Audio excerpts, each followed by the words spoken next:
साथियों नमस्कार, मैं हूं नीरज पटेल और आप देख रहे हैं नेशन जनमत। एक तरफ दिल्ली के मुख्यमंत्री अरविंद केजरीवाल की ईडी द्वारा गिरफ्तारी को सोशल मीडिया में मोदी शाह की तानाशाही करार दिया गया, वहीं दूसरी तरफ सुप्रीम कोर्ट के चीफ जस्टिस डीवाई चंद्रचूड़ ने मोदी सरकार के तमिलनाडु में दूत यानी कि राज्यपाल के तानाशाही रवैये पर सख्त रुख अख्तियार करते हुए साफ शब्दों में चेतावनी दे दी कि आप एक संवैधानिक पद पर हैं, आप किसी राजनीतिक की तरह बर्ताव नहीं कर सकते। अरविंद केजरीवाल की गिरफ्तारी का मामला तो आप तक पहुंच चुका है, मगर तमिलनाडु से आए इस मामले को देखिए। कैसे संवैधानिक पद पर बैठे हुए एक राज्यपाल बीजेपी के एजेंट नहीं बल्कि बीजेपी के नेता की तरह बर्ताव करते हुए गैर भाजपाई सरकारों के साथ विपक्ष की भूमिका में आ जाते हैं। हालांकि तमिलनाडु के राज्यपाल और पूर्व में प्रधानमंत्री कार्यालय में काम कर चुके RN रवि जब अपनी संवैधानिक मर्यादाएं भूले तो चीफ जस्टिस ऑफ इंडिया ने उनको याद दिला दिया कि आप एक संवैधानिक पद पर हैं, सरकार को सलाह तो दे सकते हैं लेकिन एक राजनीतिक की तरह बर्ताव नहीं कर सकते।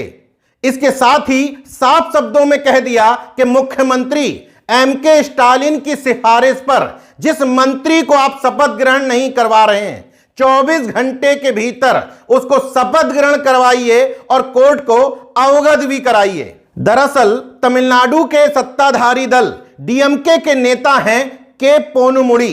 ये तमिलनाडु सरकार में मंत्री हुआ करते थे, लेकिन आय से अधिक संपत्ति के एक मामले में 3 साल की सजा हो गई तो मंत्रिमंडल से इस्तीफा देना पड़ा। इसी बीच DMK नेता सुप्रीम कोर्ट का रुख करते हैं। सुप्रीम कोर्ट DMK नेता को राहत देते हुए न सिर्फ दोष सिद्धि पर रोक लगाती है बल्कि 3 साल की सजा पर भी स्टे दे देती है।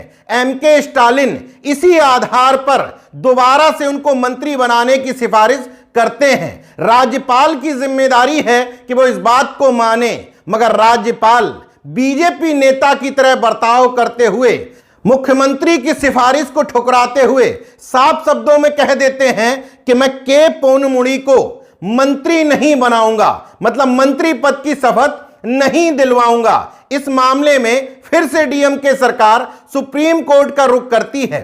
इस मामले की सुनवाई करते हुए 3 न्यायमूर्तियों की पीठ, जिसको लीड कर रहे थे चीफ जस्टिस ऑफ इंडिया, तल्ख टिप्पणी करते हैं राज्यपाल के ऊपर और कहते हैं कि 24 घंटे के भीतर इस मंत्री को शपथ ग्रहण करवाइए, क्योंकि मुख्यमंत्री के काम में आप टांग नहीं अड़ा सकते।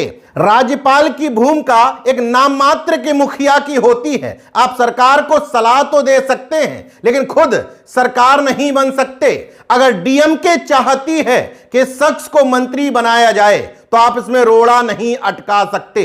और यह कहते हुए 1 दिन का समय दिया कि 1 दिन के भीतर शपथ ग्रहण करवाइए और कोर्ट को अवगत करवाइए, वरना सुप्रीम कोर्ट की अवमानना का मामला माना जाएगा। अब इस मामले में DMK का पक्ष भी सुन लीजिए। DMK के प्रवक्ता का स्पष्ट कहना है कि राज्यपाल RN रवि देश के राष्ट्रीय सुरक्षा सलाहकार यानी कि NSA बनना चाहते हैं। डोभाल की कुर्सी पर उनकी नजर है, क्योंकि इससे पहले भी वो PMO में डिप्टी NSA के पद पर रह चुके हैं। उनको पता है कि इस सरकार में जितना ऊटपटांग काम किया जाए, जितना अपने संवैधानिक पद से बाहर रहते हुए बीजेपी नेता की तरह बर्ताव किया जाए, उतना मोदी सरकार में प्रमोशन मिलता है। इसलिए वो उल्टे सीधे डिसीजन लेते रहते हैं। DMK प्रवक्ता की इस बात में दम लगता है, क्योंकि इससे पहले जेल में बंद DMK के मंत्री V सेंथिल कुमार को बर्खास्त कर चुके हैं बिना मुख्यमंत्री की सहमति के। लेकिन 6 घंटे बाद ही अपना फैसला पलटते हुए बोले, गृह मंत्री ने मुझे सलाह दी है कि इस मामले में अटॉर्नी जनरल ऑफ इंडिया से सलाह ले लेनी चाहिए। मतलब आका का फोन आ गया तो अपने फैसले पर पुनर्विचार करना पड़ा। वरना मुख्यमंत्री की कोई हैसियत नहीं। मंत्री पर आरोप लगे, खुद से उसे मंत्रिमंडल से बर्खास्त कर दिया, बिना ये इंतजार किए हुए कि मंत्री खुद अपने पद से इस्तीफा दे देगा या मुख्यमंत्री उससे इस्तीफा लिखवा लेंगे। मगर मोदी जी की निगाह में जो आना था तो आनन फानन में कदम उठाया, लेकिन उससे पीछे हटना पड़ा। इस मामले में भी ऐसा दिख रहा है कि अपने संवैधानिक दायित्वों से आगे बढ़ करके बीजेपी नेता की भूमिका में आ गए, विपक्ष की भूमिका में आ गए, मगर सुप्रीम कोर्ट ने कायदे से रगड़ दिया और उनके अरमानों पर पानी फेर दिया। बहरहाल एक ही दिन में आए दो मामले चीख चीख करके कहते हैं कि जहां अरविंद केजरीवाल की गिरफ्तारी में एक संवैधानिक संस्था का दुरुपयोग किया गया, वहीं डीएमके के मामले में संवैधानिक पद पर बैठे हुए व्यक्ति का दुरुपयोग किया गया। लेकिन दोनों ही मामलों में तानाशाही चालू है। देखते रहिए नेशनल जनमत, जागरूक और सजग बने रहिए। जय विज्ञान, जय संविधान, जय लोकतंत्र। धन्यवाद।